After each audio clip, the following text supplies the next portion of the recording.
Tous, bienvenue dans cette nouvelle vidéo. Vous voyez, hein, vous êtes sur la chaîne de Ouwa. N'oubliez pas de liker. Puis voilà, vous savez ce que vous allez faire. Dans cette vidéo, là, on parlera d'un cas très récurrent dans la vie de certaines personnes qui ont une avancée dans leur vie. Que cette situation-là a été moraine de Nana Wax à parler de ça dans sa vidéo, dans son podcast avec Philippe Simo de Investi au pays. Donc voilà, on rentre dans le vif du sujet. Hein, voilà, c'est le cas de où quand on a une avancée physique, c'est-à-dire côté, c'est surtout financière, ou une situation, une meilleure avancée sociale ou financière.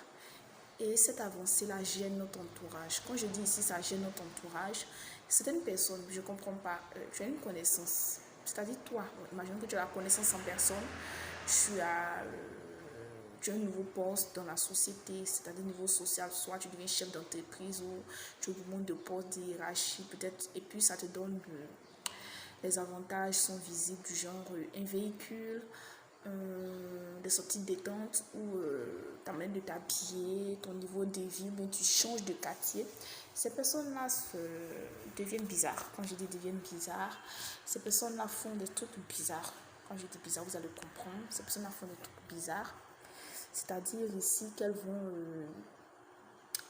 se sentir frustrées par les paroles pour dire ouais, tout ça c'est parce que tu es devenu tant. Je prends un exemple, soit c'est parce que tu es devenu ministre que tu fais ça, que non, c'est parce que tu es devenu DG, ou bien parce que tu as l'argent, tu penses que parce que tu as l'argent maintenant. Parfois même l'argent qu'ils pensent que tu as, tu n'as pas. Parfois tu as, ils disent, ouais, les phrases, hein, bien sûr, je répète, c'est parce que tu as l'argent maintenant, c'est parce que ça c'est pas de ta faute, c'est eux qui disent ça. Toi tu n'as rien fait encore lors des conversations. Bon, toi tu prends son amusement, mais ça devient récurrent. Donc ça, si tu portes attention, tu verras que ces personnes ont un problème. Au début, tu penses que c'est toi le problème, peut-être tu as changé. Non, c'est eux qui ont changé, ils sont juste frustrés. Et puis le pire dans cette histoire, c'est quand ces personnes te demandent de l'aide. Et puis, malheureusement, si tu es chef d'entreprise et puis l'image que tu reflètes par ton entreprise, par les activités que tu mets dans ton entreprise, reflète que, bon, te donne une image de quelqu'un qui est plein aux as, qui n'a pas de stress côté entrepreneurial, qui n'a pas... Puisque tu ne parles pas de tes difficultés entrepreneuriales à tes amis, puisqu'ils ne sont pas dans l'entrepreneuriat, ils ne peuvent pas t'aider. Voilà, donc ils pensent que tu as beaucoup d'argent et que tu ne veux pas partager. Comme si quand tu te cassais la tête, ils t'ont aidé. Et puis pire, ils ne parlent pas de ton entreprise pour t'aider à avoir des clients, même si c'est des potentiels clients. Ils ne vont jamais, un exemple, sur les réseaux, ils ne vont jamais liker, ils ne vont jamais partager.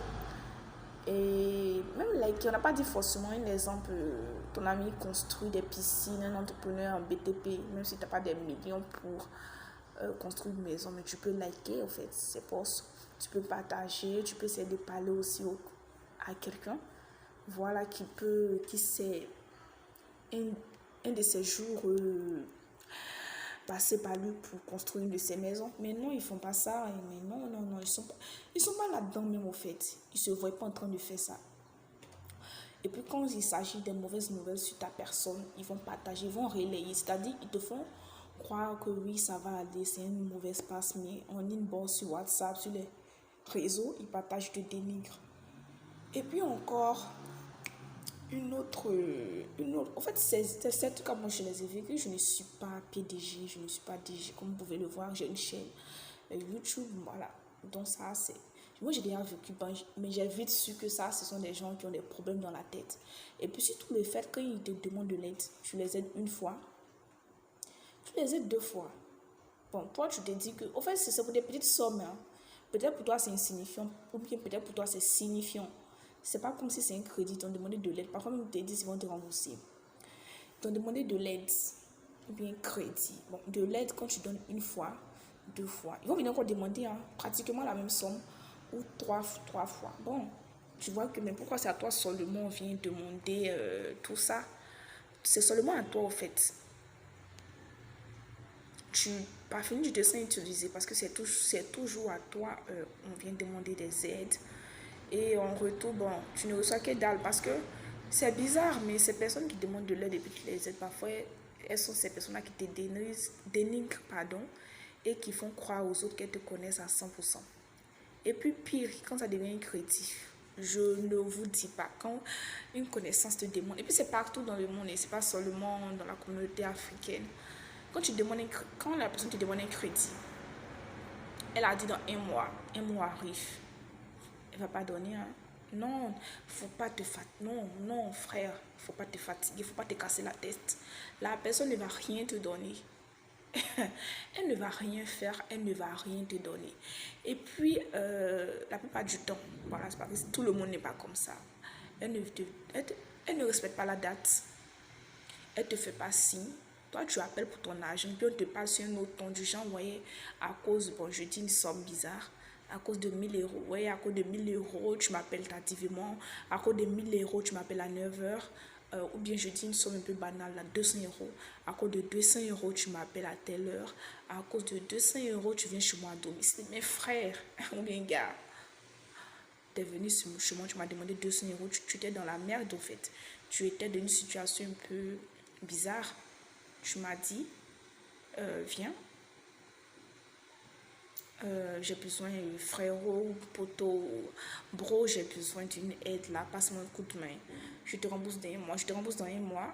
Et c'est en quoi moi je vais aller prendre, bon, de réclamer mon argent. Et puis tu me dis, ouais, à cause de 200 euros. Et puis, c'est bizarre. Quand cette histoire-là arrive, hein, soit ils te parlent plus, ils disparaissent, ils ne décrochent plus tes appels, ou ils te critiquent au fait. Du genre, toi, tu deviens le méchant dans cette histoire. Voilà, tu deviens le méchant dans cette histoire. Dites ce que vous pensez parce que je sais que vous avez déjà vécu ça. D'ici là, portez-vous bien.